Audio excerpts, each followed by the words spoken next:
Welcome to Just Break Up, the podcast about love, heartbreak, and all the relationship advice you don't want to hear. My name is Sierra DeMulder.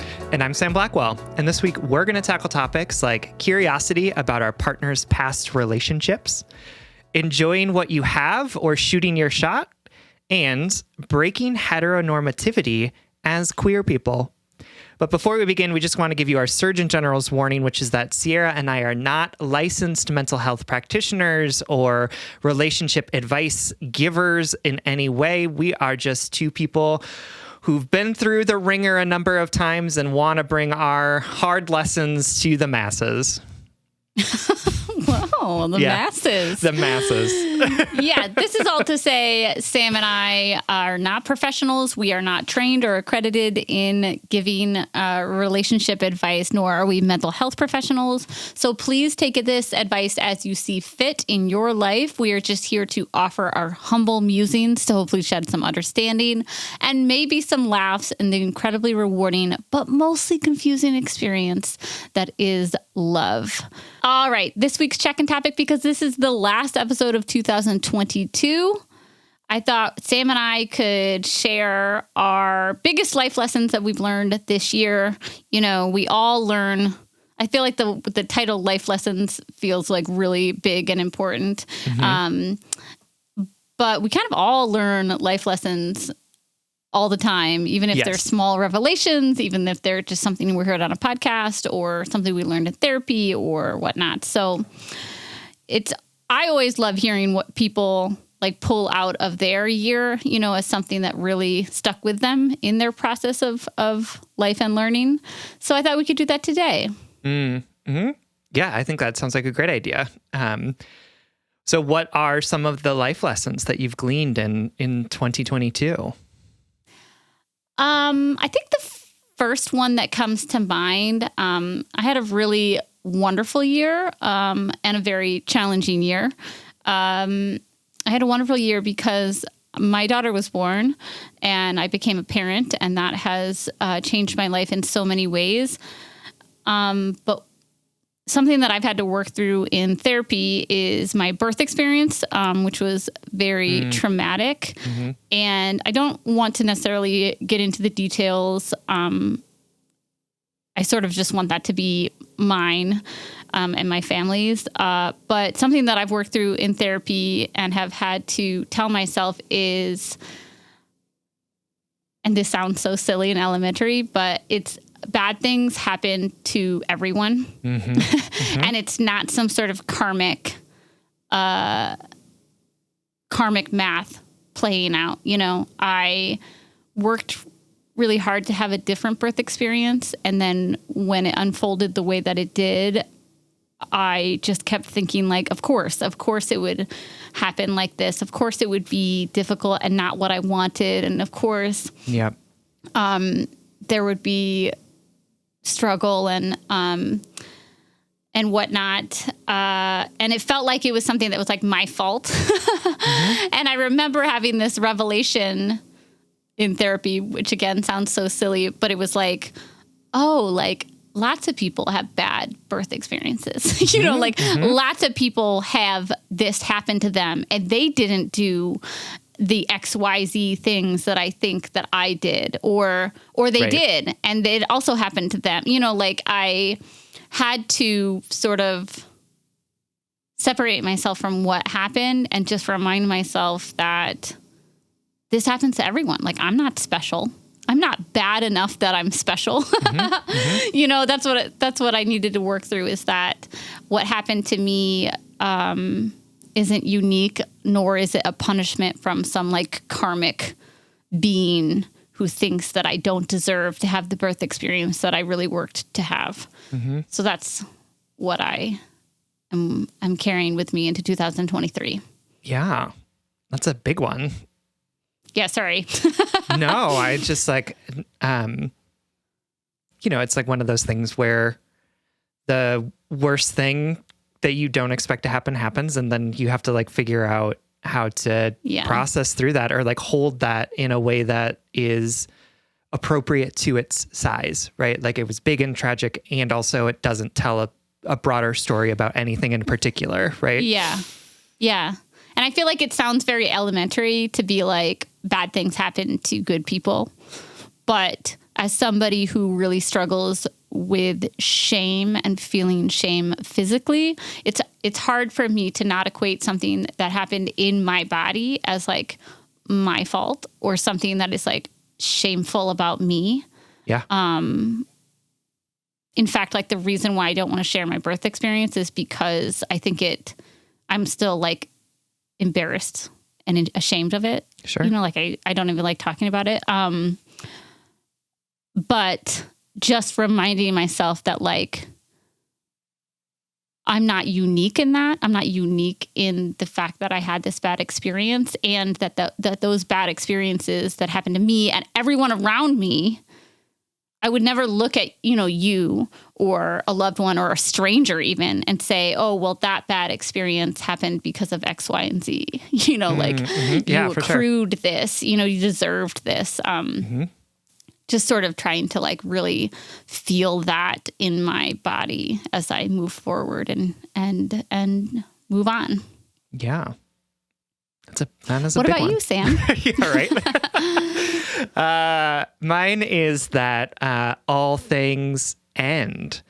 So it's sort of having this revelation about lots of different parts of my life, but particularly I was laid off from my job a couple weeks ago.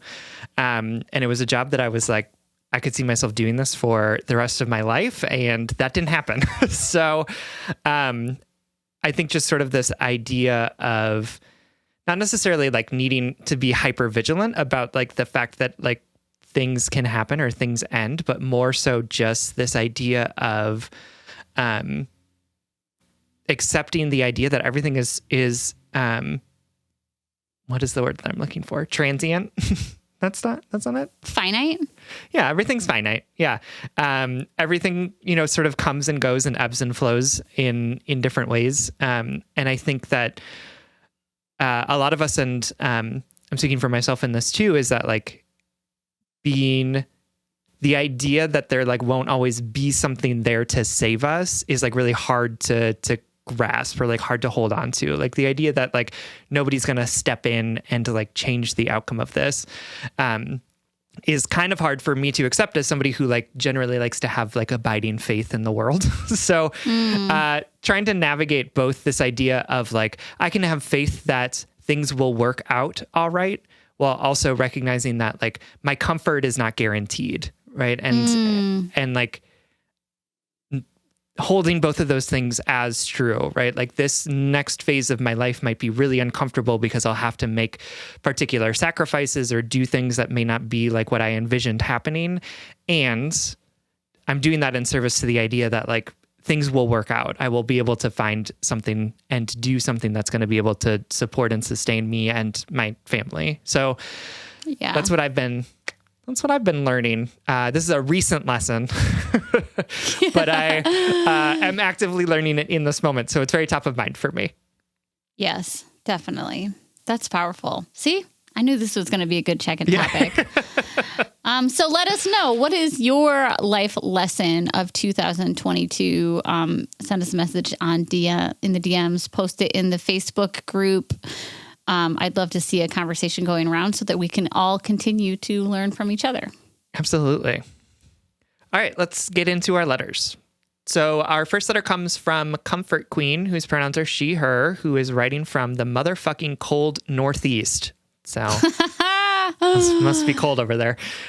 It is cold. We've got a lot of snow right now. Great. I love that. We're also cold here in the Midwest. Dear Sam and Sierra, hello. I'm a little nervous writing this letter, as there have been many times I have tried to write you before and failed. It just never came out right. I'm feeling a little brave today and decided to write in, as I hope that you can shed some of that good light on my current conundrum. I am in the early stages of dating someone. Let's call him Ice, he, him. I recently found out that he got out of a 6-year-long relationship and was pretty aghast when he told me, so I wasn't in a place to follow up, even though I'd love to know more. Ice had hinted in conversations prior to dropping the 6-year bomb that 1.5 years ago, he had gone through a bad breakup, and I let the conversation flow naturally away from the comment. I knew it would come up later, and it did. To be honest, I'm not sure what the future holds for our relationship, but I know I like spending time with him. And so I am trying to soothe my anxieties around planning out my whole life with him and enjoying the moment. Yeah, definitely an anxious attachment style, trying to move towards secure. I need advice on how to broach this topic of this past serious and long-term relationship with my new lover boy. I want to extend kindness and empathy to him wherever he is in the process of healing, while also getting the juicy deets, LOL. I feel pretty awkward around this subject, which is probably just because it's new to me. I haven't really dated anyone with a significant relationship adding up to 6 years. I'm in my mid-20s and I am moving towards more open communication with my partners, many of whom are casual now. Another layer of awkward comes from feeling healed from my past relationships and open to conversation about my partner's past lives without judgment, yet still feeling inadequate in terms of words. My heart is there, but my words are not. How do I express my want to learn more about his past relationship without prying? One of the things I'm working on in my life is sitting with someone as they are before rushing to romantic conclusions. I'm struggling in my own life with loving the beginning stages of dating and being in a relationship, but hating sitting with someone in the weird amorphous period of getting to know them. I would like to sit in this uncomfortable period so that I can date someone who I truly like. In the past, I started dating people too quickly and ended up realizing a couple months in that I hated them because I skipped over the part of actually getting to know if we were compatible. Part of me wanting to ask about Ice's past relationship is to get to know him better. I want to know how he feels loved, what he appreciated from this past relationship, and what didn't work, how he feels different, and what he wants now. But a deep, seemingly selfish part of me wants to know if he has truly healed, and if I can trust that he can bring himself to me without the deep pain of his past relationship. And truthfully, my selfish and innocent parts feel like they are clashing right now as I'm writing this letter. I want to be a comfortable place for him to emerge out of his past relationship, but I am also deeply afraid of being hurt. So, what I would like advice on is how to broach the conversation of a recent breakup with new lovers. How do I extend care to myself when learning about someone's past? How do I prepare to listen without judgment, jealousy, or expectation?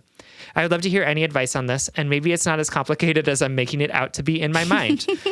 Love you both. And Spencer, I didn't forget about you. You too. The Comfort Queen. Oh, Comfort Queen, thank you so much for writing, listening, and trusting us with this question. I love this question. I'm not even sure if we've talked about it before. I'm sure we have in one of these 200 plus episodes, but I love the question. How do we talk to our current or new partners about their past? Because I think it can be a nuanced one, especially when the layers of the onions. If you peel one layer away, under this question is like, how do I deal with if he says something that I don't like, or that it makes me feel insecure, or what does it mean if my partner is still, quote, unhealed from a past relationship? Are they capable of moving on? Absolutely. And being with me? I love this question. And I also love that you think that that's selfish, right? Like you, the letter writer, right? Like the idea that like the selfish part of you wants to know if this person is healed enough to be in relationship with you is that doesn't strike me as selfish. That strikes me as charming. Like savvy and like understandable, and like a thing that probably a lot of people do or could benefit by doing, of like actually asking our partners questions about like, how are you feeling about your capacity to be in another relationship? Is this something that you feel like you're going to need more time around? Like, or are you feeling like this is the next thing, right? Like, I think that those are important questions for us to be considering. And it does not strike me as selfish. So I was just tickled that you were like, this really selfish part of me wants to know if this man is going to like break my heart or if he's ready for a relationship. It's like, selfish? That doesn't strike me as selfish. If you were like, I really want to know the details so I can write my tell-all, I'd be like, that's selfish, babe. Like, that's not the the thing that we should be doing. But like your idea of like, it could be both. Get that money. Just kidding. Absolutely. Okay. I think it's first off, I don't think I would have said this before I met my current wife, because I just like was too self-absorbed, but sure, people have different styles regarding whether or not they like to talk about their relationships in their current day to day. I say that about my wife because like I'm a fucking poet. I'm a podcast host on a podcast about relationships. All I do is self-reflect and talk about past relationships. For sure. All I do is like spill my secrets and my ex's worst moments, Yes, thank it's really you. like It's making this podcast it's sustainable. quite extorting. But it also like it teaches me a lot about myself. I'm able to articulate, where I was coming from and maybe how I want to do it differently. It gives me better understanding of myself and others. And obviously, like, I believe in talking about our past mistakes or choices or relationship dynamics so that we can learn from them. I believe in it. Before dating me, my wife has told me that historically, like, she would break up with a relationship, sort of pack it away, learn from it, but then like pack it away and just like have it not be a part of her day-to-day life, Sure. And I think that was so foreign to me when we first started dating, because even before this podcast, I was always talking about my past and my past relationships. And that's something that she had to adjust to. And I had to adjust to her, not aversion, because like she will even tell you that like she likes how much we self-reflect and she likes the dynamic we have in our relationship. Not to speak for her. She loves it. I'm perfect. But That's what I've gotten from my conversations with her, for sure. but that we had to strike a balance where like I wanted to know about her past relationships, but she didn't want to have to talk about them every time we were in a car ride. I got to learn what she learned from those past relationships, what she wished was different, what she loved about them, which is like what I like to learn. And she also was able to tell me like, I'm kind of done talking about this, or, that was the past and that isn't who I am anymore. Sure. I think just, I guess, general comment, people have different relationships to how they like to talk about their past, and that's okay. And in moving into these conversations, you have to be ready for those differing dynamics, and you have to be ready to like give and take, and that it's not necessarily an indication that they, the lesson I had to learn is somebody not wanting to talk about their past wasn't them being closed off or withholding or mysterious even. Some people just like don't find that like enjoyable conversation topics. Whereas you and I are like, give me the deets, Absolutely. Tell me everything that happened, please. Yeah, no, I agree with that. And I think that like, despite the fact that I have this relationship advice podcast, right? Like I'm pretty compartmentalized when it comes to my relationships, my past relationships too, because like part of my sort of healing process from those relationships is to be like, okay, let's put that in the box, and then we'll put the box on the shelf. And like, we don't need to go back there. We won't avoid it, but like, we don't need to like bring these items out all the time. We don't need to like put them on the shelves for full display. It's like, this is you have a piece shelf of my past. And I have like a swimming pool that I just like dive in. Every morning you do your laps in your nice past little relationships. Lap around nostalgia and regret. Exactly. And if people ask me questions about my past relationship, I am happy to talk about it. Yeah, right? you're like, oh, look at this nicely organized photo album. For sure. Absolutely. Here are some things that happened. Here are some, right? And sometimes, of course, like from past relationships where bad things happened, like those things will like come up and I will want to like talk about them with other people. But I think that Sierra is absolutely right that like different people have different approaches to it. And the goal isn't to like extract all of the information as quickly as possible from this person, but how can you use this conversation as a way to continue to build relationship with each other so that you're asking questions and getting information and sort of feeling out how you navigate past relationships, how you navigate difficult conversations, so that it can be not just a tool for you to like know where this person is at in their emotional healing from their past relationship, but also to say like, how does this person respond when we start having conversations that may be crunchier than just like, what kind of pizza do we want? So I think what might be helpful for you to think about this is not that this is like a huge sort of like, how do we broach the topic of past relationships conversation, but instead think of it as what are some of the things that I'm going to try out with this person to have conversations that get at something that's deeper than just like oh, I really like you, or I really enjoyed that book, or, I've been watching this show and I think you should watch it. And you even say in your letter that one of your goals is sort of navigating what it feels like to sit with somebody in conversation and get to know them in a way that isn't like, is this person 100% compatible for me, or like, whatever it is that you're sort of trying to glean from this. And I think this is probably like a really good practice for you to be able to have that conversation with him. Like, what are the types of questions that you're going to ask him? What are you going to be listening for, right? Rather than like, what are you going to listen to rather than like trying to find like the exact wording, right? Like, how are you going to remind yourself when he's speaking to you to be like, reflect back what you heard, or whatever it is to like help? What are the practices you want to try to be able to help you stay in the present in this conversation, which understandably is going to trigger a bunch of things for my little lovely anxiously attached person, but also like use this as practice.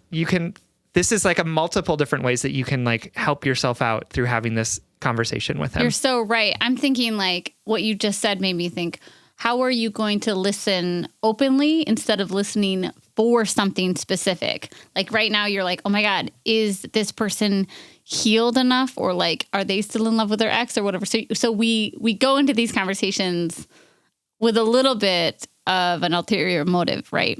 And that ulterior motive is like, protect myself, like I need to know that, rooting out what's wrong. And it's not like vindictive or something, right? It's not like a bad thing. It's just like, yeah, of course you're also thinking about what is the long-term sustainability of this relationship. And of course, every conversation we have that is beyond like what movies we like is gonna, although this may also be like a thing that makes or break the relationship as well. But like, what is all of these conversations that get at things at a deeper level are at their core not just about like, I want to get to know you as a person, but also like, I want to get to know you as a person, and are we compatible in our worldviews, in the ways that we handle things? Like, I don't think that that's a necessarily ulterior, more so like maybe like a secondary motivation that we might have. Right. You're totally right. And to get into like, to answer your question a little bit less philosophically, like here's some language that you can use in these future conversations. You can say, so can I talk to you about your last relationship? Are you comfortable talking about your past? Mm-hmm. And if they say yes, or if there's another more organic way for you to bring it up, then you can ask more leading, open, curious questions like, how did that feel for you? Or what did you appreciate about this relationship? Or what did you learn from this relationship? If you want to be so bold, you can say, do you mind telling me why you separated? Do you mind telling me about what happened in this relationship? Like, I think that this is all, like Sam said, this is an okay thing to ask for. For me, it would be a definite thing that I would ask. Yep. But you also have to be prepared for your own personal triggers. Like, I know that somebody talking about their ex, for sure, I want to know every single detail. And also every single one of those details is going to feel like a paper cut to the eye. Absolutely. You're like, just like laying yourself bare and you're like, scratch me. Yes. Please scratch me. Hurt me. Tell me it all. Literally in the back of my mind, I'll be like, don't ask this, Sierra, don't do it. And then out loud I go, out your mouth. So when did you first kiss and what did it feel like? You know what I mean? I love it. Do you ever dream about them? Just the most fucking inappropriate things. But so you have to be prepared. You have to pull on your like big kid pants and do that head and heart work, that if you're going to have these conversations, you might hear something that might make you feel insecure or trigger some feelings of jealousy. But that's when we do that head work, which is reminding ourselves that the people we love or are interested in or are dating have loved and been interested in and dated other people, period.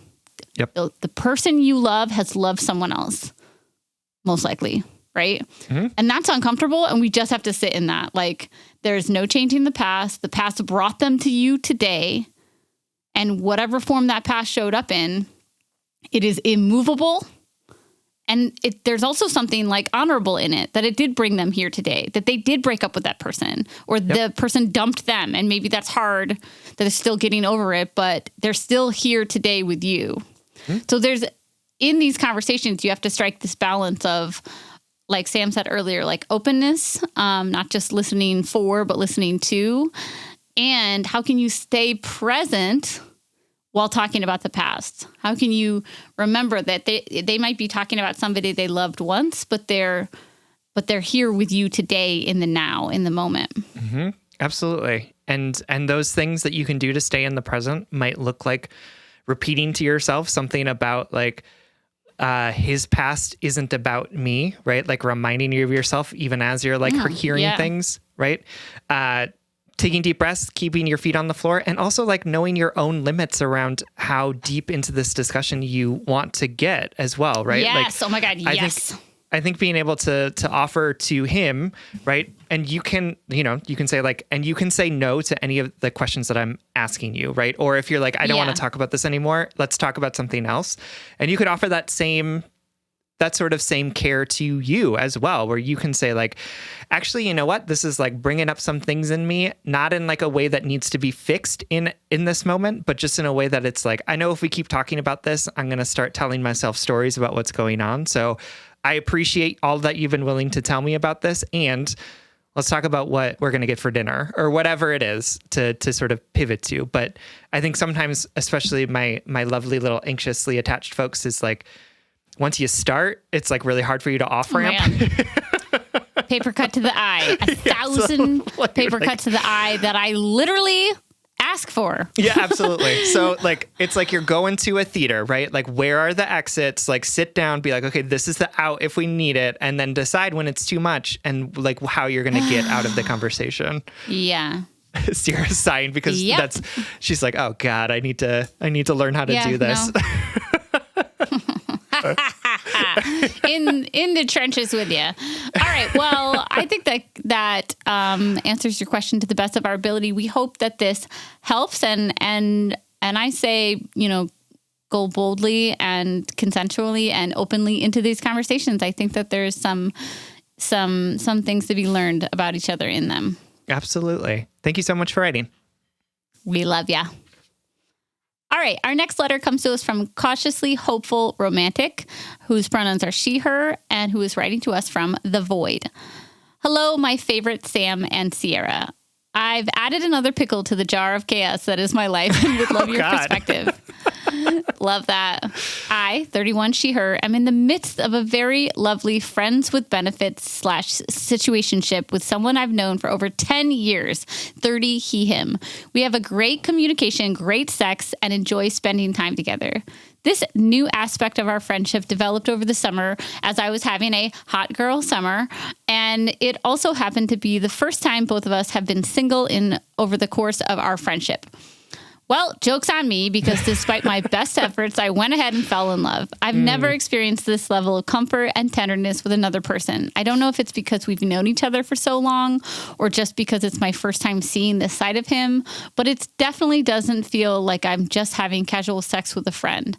We've kind of touched on the fact that we have feelings for each other, but the only thing we've actually explicitly said is that we have crushes on each other, LOL. Oh, God. Which is fine, because I am working on taking things slow emotionally after a history of rushing into relationships.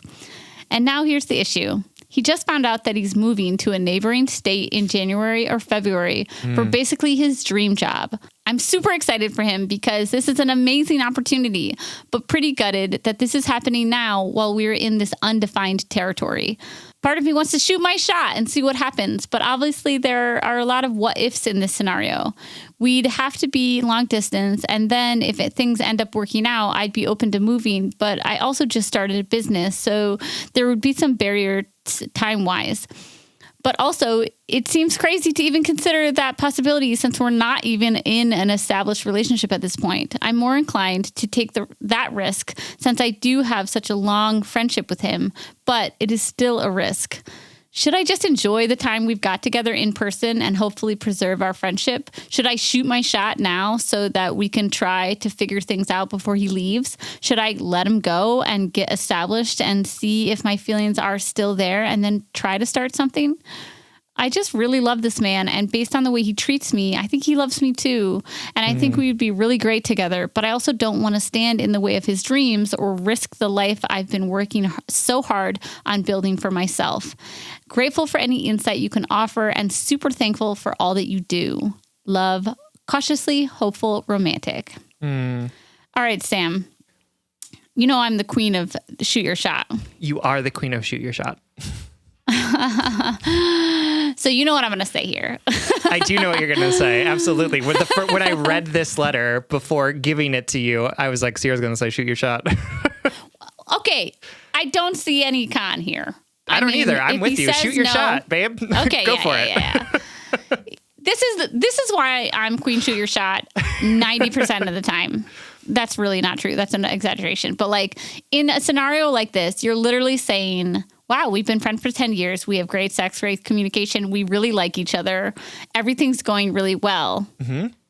What if? But, you know, I don't know. Maybe it's the fact that I've had like 38,000 long distance relationships and I'm married to somebody who I dated in 2007, broke up with for 12 years and then reconnected with long distance and then got married. You know, like I don't see, is this a barrier? Yes.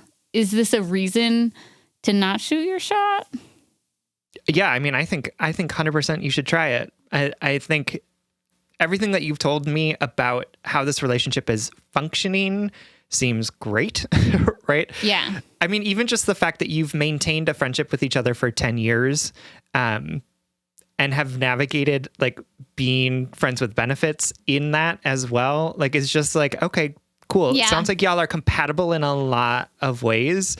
So why not give this a go? And if you both have crushes on each other, like just do it. Like what other information do you need? And I know that there's like a whole lot of like context and contingencies around this, but it's also like people move all the time. Life is short. Yeah, absolutely. Life is short. People move all the time. One state away is maybe not that long, depending on how big the state is. Yeah, right? are you talking about Pennsylvania? Because that's like 3 years I was away. Just thinking, absolutely, like Texas to like another state that's around California Texas. to Hawaii. Don't mind us. Don't mind us. We think we're geographically funny. We think we're hilarious. I'm like trying to think of things that aren't Midwestern, like examples of distance. I'm like, oh my God, it would be like living in St. Paul and having New someone York in to Bismarck. Massachusetts. Yeah. Anyway, you know what? Bringing up the friends with benefits and long friendship thing, like another reason why I say shoot your shot is that like you've already chosen to irrevocably change your friendship.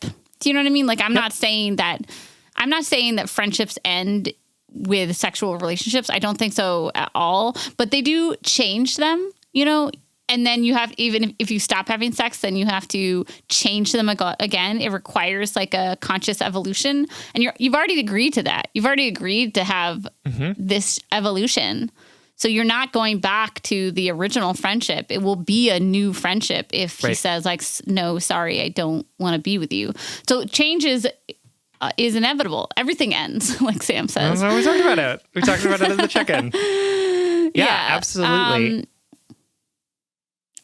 I will say this. Shoot your shot. Life is short.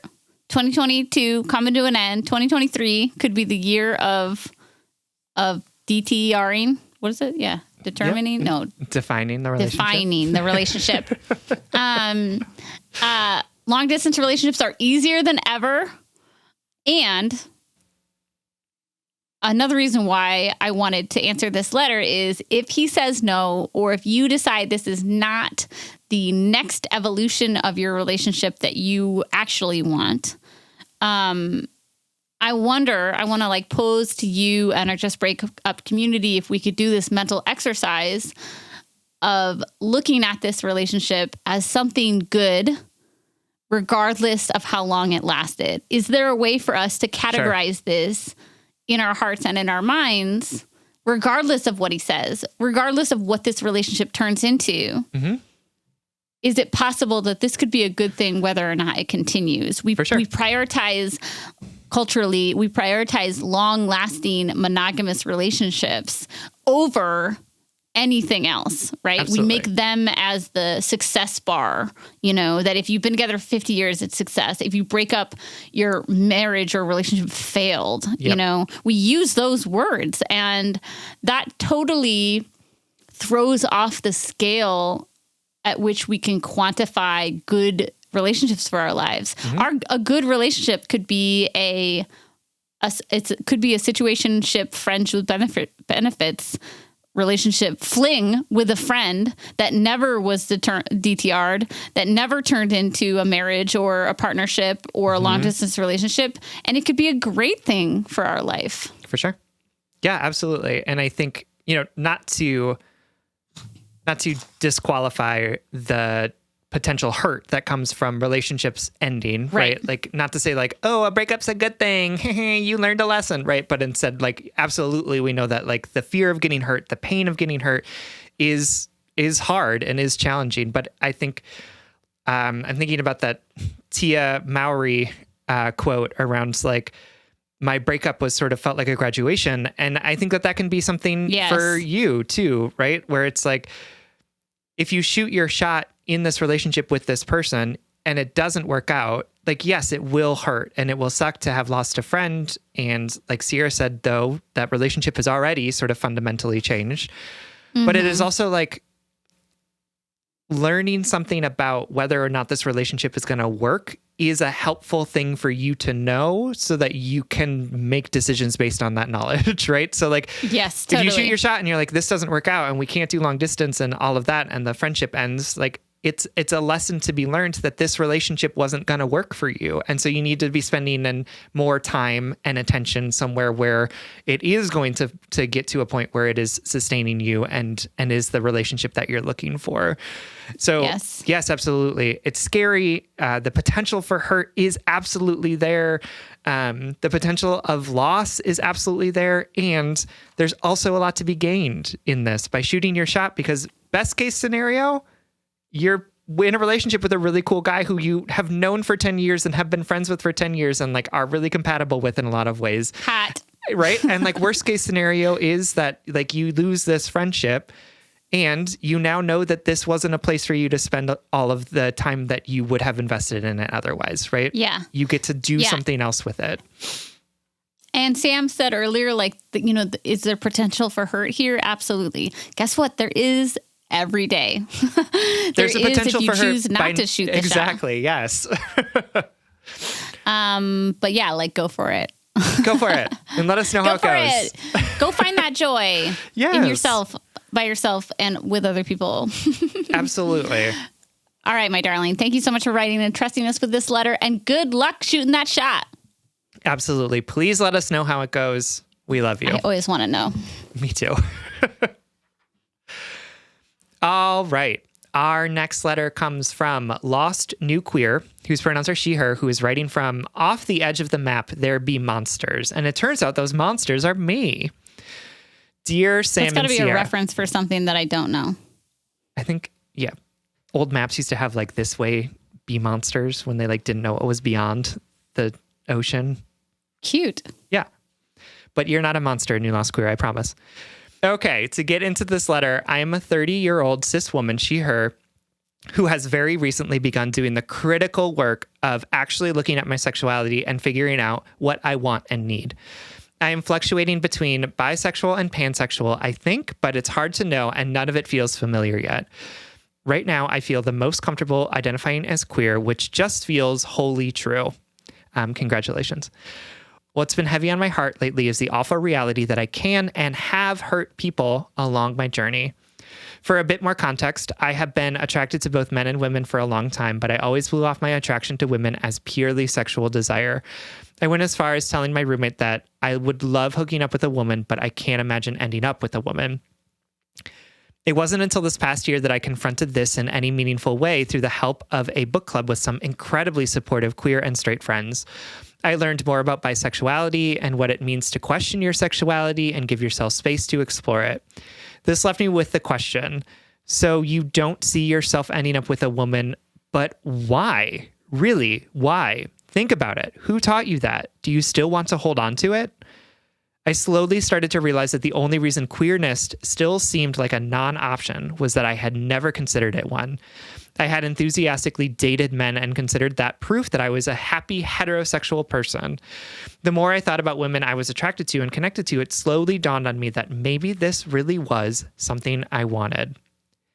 Now, I feel a bit adrift in an unknown realm of possibility. Some days it is exciting and affirming, but more and more I am starting to fear the dark corners of this new space that I just don't know yet. For example, I recently realized that I've had a crush on my friend, she, her, cis queer woman, probably since I met her 2 years ago. I dismissed the crush as a deep friendship, but could admit to the sexual attraction. After about a year of friendship, we slept together after a night of drinking and flirting. The way I remembered it until recently, that it was fun and flirty, and I loved every minute of it. I wish we talked about it a bit more afterward. My anxious heart wanted to talk it out and make sure that it didn't wreck our friendship. But all in all, it seemed we were able to stay friends. This past year, our friendship has grown even deeper, and she is one of the closest people to me. Recently, the topic of our hookup came up.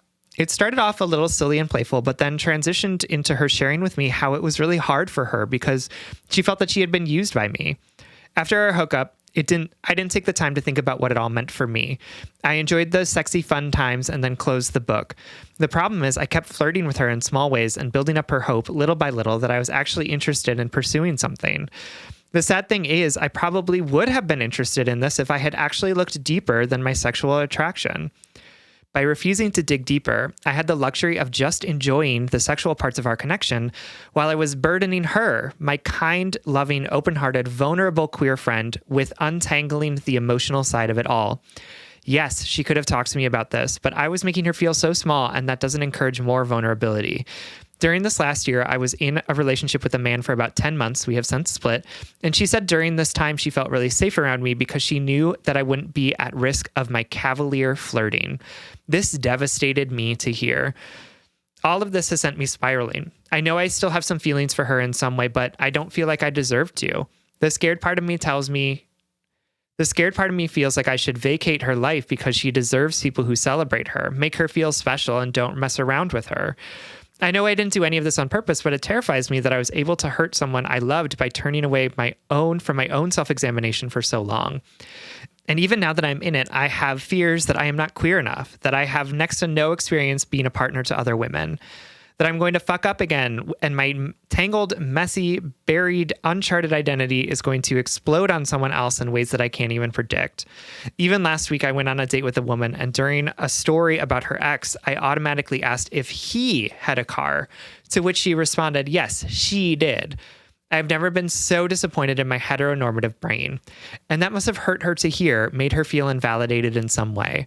So my question for you both, through all of this mental spiraling, is how the heck do I give myself the time and grace to explore my own identity when I am afraid of hurting other queer folks with my unresolved, unpracticed, work-in-progress self? Thank you so much for taking the time to read this, no matter if you chat about it on the pod or not. Sending you this helps no matter what. All my love, Lost New Queer. Oh, Lost New Queer, you're not lost anymore. You made it here. Thank you so much for writing and trusting us with this question and for listening. It's funny, I was literally just making a joke to Sam earlier today. We were working on something else for the podcast, and we were like talking about other neighboring queer podcasts that we are like akin to, you know? Sure. Yep. And he made a joke about me going on like a lesbian podcast. And I was like, I took a moment and I was like, you know what's so wild about internalized biphobia and like homophobia is that like I am straight fucking married to a woman. I'm legally queer. Yes, absolutely. There's paper. A document that says it. And there's still part of me that says you are not queer enough. And that is not your identity to like, it's still surprising to me. Like that's how deep this biphobia runs in me, or like internalized biphobia, or whatever it is, you know, this denial of self that is connected to heteronormativity. I have chosen such happiness and authenticity in my lived experience. But when I look or think about my life, there's still this element of surprise of like, wow, I actually let myself be that full and authentic self. Like there's something still holding me back in the image of me that I have of myself. Does that make sense? Mm-hmm. Yeah. So that is just to say, like, I mean, I literally said that to Sam this morning, and that's just an example that, like, you know, heteronormative culture and all of the internalized homophobia, biphobia, queer phobia that comes from that, there's a lot of unconditioning that needs to happen. And that unconditioning is different for everyone, you know. Sam didn't wake up today and say, oh my God, I'm gay. Like he didn't have that relationship because he didn't have that revelation or that experience because he has a different relationship to his queerness and his identity than I do. His journey is different than mine, you know? And so first of all, you are queer enough. There's no queer calculator out there that's like, nope, you're not going to, I just had this image of like queer heaven, like the weird way religions used to, or still do, talk about like afterlife being something that you attained by like performing a certain way or whatever. For sure. I mean, I do love the idea of queer heaven. Really, it's probably going to be really fun. So, oh my God, it would be like the best party ever. But like, there's no like the gates to queer heaven is the title of this episode. Not really, but at the gates of queer heaven. I'm sorry, this is so like this metaphor is convoluted and based in Christianity. But just the idea that there's no bouncer there, right? There's no bouncer. Let's drop the weird heaven analogy. There's no bouncer at the gates of queerness, right? Right. And we know that there's biphobia within the queer community. We know that heteronormativity seeps in, but there's no bouncer saying like, can you tell me and who have you slept with and in what way? Yes. And what percentage of you is gay? Yeah, can you tell me your exact attraction? Who, with whom, and how? Calculating, generating, and you are queer. Congratulations. Yeah, it reminds me of the like online quizzes that existed in the aughts that were like, how gay are you? Oh my God. Yes, totally. And I know some of our listeners took those and were like, oh my God, like, oh God, maybe a little bit. Yeah. So just that out the way, you are queer enough. Your identity doesn't need a label. Labels are great if they help you define yourself or help you point people in the direction of you. But words don't contain the infinite manifestations of your being and of your attraction and of your partnerships and of your identity. And what I shared earlier about my own like image of myself just proves like, even in people who are married to in queer marriages still think, oh my God, like, am I queer enough? Like, this is my lived experience. Like there's still that level of separation. For sure. Absolutely. And I think it's also important to remember that as we are growing, and I say we as in like, not just you in this journey of understanding queerness in a different way, but also like me too in this journey of understanding queerness in a different way, is that we are inevitably going to hurt people in our growth. It is not something that we can avoid. Part of which is because of the ways in which compulsory heterosexuality exists in the world, right? The ways in which compulsory sexuality exists in the world, compulsory sort of cisgenderedness exists in the world, that it's a hard thing to unlearn, right? It is something that takes intention and that takes time. And just the reality that like we're human beings who are obviously going to make mistakes some of the time, and those mistakes are going to hurt people. And I can give you an example that happened to me just recently, where a friend who had come out to me as bisexual multiple times, I referred to her as a straight woman, and she was like, "What?" And I was like, "No, you're not. You are bisexual, right?" And I had to I felt awful about it. And I also was like, it was not, it was a different bi friend. I know. And was like, oh shit, I really, really fucked that up. And guess what? We have a relationship with each other, right? Like we are able to move through this. And rather than spending the time of being like, oh, I'm a horrible person, I can't believe I did that, I can't believe I'm not evolved enough, I can't believe I'm not farther enough in my queerness, I had to be like, stop doing that because that's not productive. Instead, what am I going to do to remember this person's identity, and like what sort of switches need to flip in my brain for me to like actually hear and I like bring this into my understanding of this person, because I clearly haven't yet. So that needs to be something that I do that is apart from this person, and is not about me as being a good or a bad person, but just a person who clearly didn't listen hard enough and makes mistakes in his relationships with other people. I think this isn't unique to queerness and queer identity and how we come into our queerness. Like this is a common human experience, this hurting people because we only know what we know. You know, right. I think about all my relationships in my 20s. If I knew what I know now, I could just easily say like, you're not the one for me. I am not for you. But guess what? I didn't have that language. I didn't have that perspective back then, you know, and for those of you out there that are like being especially hard on yourself and saying like, well, I should have known better. Well, you didn't, period.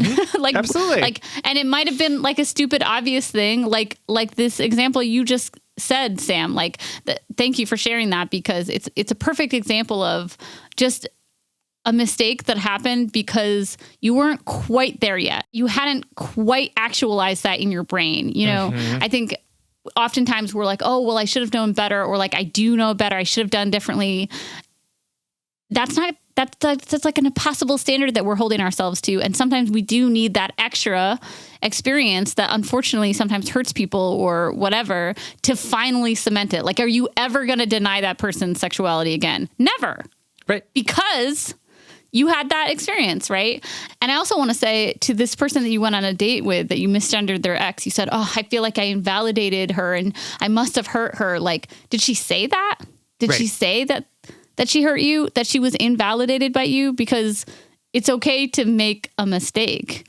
We do live in a heteronormative culture that assumes heteronormativity all around us. And that is a part of our language. That is a part of our culture. That is a part of, you know, every conversation around us. So you made a linguistical error that is rooted in our culture. And also, I bet you won't do it again. I bet you learned from that. For sure. Absolutely. Absolutely.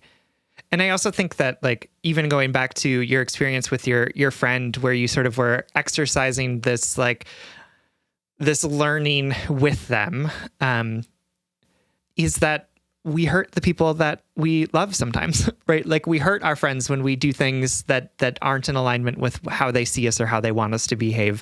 And I understand that it's like, this is significantly more fraught because it's also about sort of this identity that's coming up for you, and what does this identity mean, and how is it going to play out in your life? But what I want to point out to you is that, like, she also told you how she felt afterwards, right? Like, not immediately afterwards, right? And you sort of talked about, like, you know, it takes two people to talk to each other about what's going on here. But the fact that you have cultivated enough of a relationship with her that she trusted you to tell, or she trusted you enough to tell you that the actions that you did hurt her is wonderful, right? It sucks that you hurt her, for sure. And I'm not trying to toxic positivity, like, you shouldn't feel bad about this. You can feel bad about this 100%.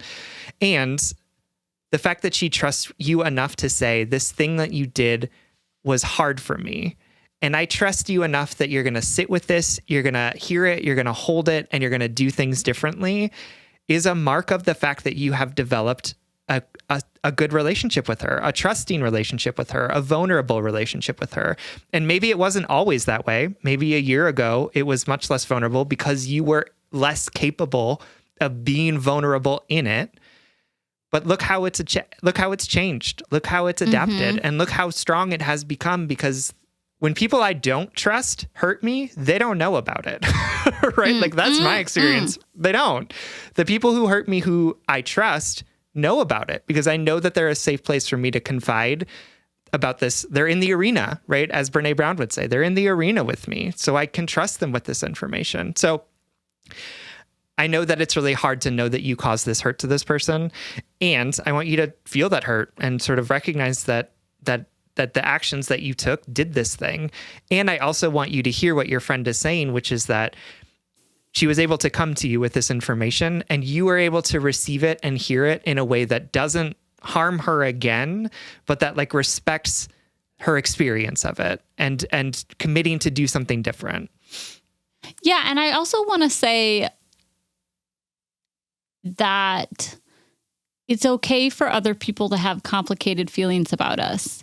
You know, when this friend articulated that they felt safer with you when you were in a relationship, like, damn, that must have been hard to hear because it's hard to picture ourselves as a volatile or unsafe place for people. Like that doesn't feel good. It doesn't feel good for me to imagine that right now. And also, it's okay for somebody to have a complicated feeling about me and to take steps or protect themselves to feel safer around me. Like that's their right. Just like it's okay for us to put up boundaries or choose, say that somebody is not for us. People can choose to interact with us in a way that feels safe for them. And I know that's hard to hold in your heart because we have such impossible standards for ourselves. We say we have to be good for everyone. We have to be good to everyone. We have to know everything about ourselves so that we have no revelations in such a way that hurt other people. And that's just impossible. There has to be a middle ground. Like Sam says, you can feel bad. I think it's your humanity saying, I feel bad. I hurt this person. Yep. That's it right there. That's what we need. But that needs to be wrapped in this compassion for yourself that you only knew what you know now. Yep. And that awareness grows and ebbs and flows. And that this other person, it's okay that this person in your life has a complicated relationship to you. It's okay that this person in your life thinks of you and doesn't feel wholly good. Yeah, absolutely. And that's an uncomfortable truth to sit with for a lot of us, but it's the truth. Yeah, because shame is so often so much easier than operating in this place of like, of course I'm going to make mistakes and I need to be accountable for them, right? It's so much easier to be like, oh God, I'm just a horrible person. Like that's a really convenient off-ramp from vulnerability. And what you're doing in this moment, which I really appreciate, is sort of recognizing like, oh, I feel so guilty about this. And how am I supposed to move forward with it? How am I supposed to choose to do different things? And that's the work. Like that is where we find growth. That is where we start to be in deeper and more right relationship with our folks. And I appreciate that you're willing to hold that hurt and say, I'm not going to offload this into like a thing that's much easier. I'm going to hold it. And just recognizing like that's really challenging and that you're doing it, right? To give you some credit for that. You are doing it in this moment. And it doesn't necessarily get easier. Like we might build some more practice around it, but I see you doing it. And I want you to continue to figure out what does it look like, not just to feel bad, but also to feel bad and be able to hold that in the perspective of people are complicated, things are messy, and the only thing I can do is do something differently next time. Yeah, absolutely. All right, my darling, we hope that this helps. Thank you so much for writing. We love you. All right, everyone, this brings us to the blind date segment of our episode. This is when we try and set you up with something that we think you are really going to like. So this week, we want to send you home with... It's a television show that I'm sure has been out for years, but my wife and I just discovered it. My aunt actually told me about it. She was like, I laugh out loud watching this. And we were like, sure, okay, let's give it a go. It's called Ghosts. And there's a BBC version and an American version. And I've only watched the BBC version. It is, I think from what I can tell of the reviews, better. Sure. I think we watched it on HBO Max, but it's on Amazon Prime, a couple other streaming things, I think. It has made me laugh out loud. It's so charming. It's so fun. They do such a good job. And I just want to say, like, if you look at, it's a concept of this married couple inherit an old, like, manor house, and there's all these ghosts that live in it that passed in that area or in that house. Anywhere from like a caveman to somebody who like died in the 80s. And you think that they're going to be, what I love about the show is that I love any character that you think is going to be very one-dimensional or like been there, seen that. Mm-hmm. You think you're going to know these characters based on assumptions that you have about them. And you just don't. Like, they end up being like 10 times funnier or more unique than you think that they are. And we've been loving it. And there are 3 seasons out. So it's like the perfect, if you want to go binge something over the holidays, check it out. Ghost, you got to get the BBC version. So if they don't have British accents, you're watching the wrong one. Got it. Helpful. All right, everyone. Thank you so much for listening. You can like us on Facebook and you can follow us on Twitter, Instagram, TikTok, and YouTube at Just Break Up Pod. You can slide into our DMs, send us your favorite relationship memes, but most importantly, you can submit your questions about all matters of the heart at justbreakuppod.com, which is also where you can get our merchandise. Please remember to leave us a 5-star rating and review, as well as hitting that subscribe or follow button wherever you get your podcasts. Doing it in a different order, trying to mix things up. And consider supporting us on Patreon. If you support us on Patreon for as little as $5 a month, you'll get an additional bonus weekly episode. That's patreon.com/justbreakuppod. This literally keeps the mics on and helps us reach more brokenhearted souls who need 2 random strangers giving them relationship advice. Just Break Up is a production of Duvid Media, original music, recording, editing, producing, all magical things by our good friend Spencer Worth Davis. Make sure to check out his documentary that he scored, A Race to Alaska, and his most recent podcast, Dang, That's Weird. And remember, you have full permission from life to make mistakes, to learn as you go. That is the only path. None of us are born with a manual on how to do this. So we have to just take it day by day. We only know what we know when we know it. And then we can do better tomorrow when we know more. And if all else fails, just break up.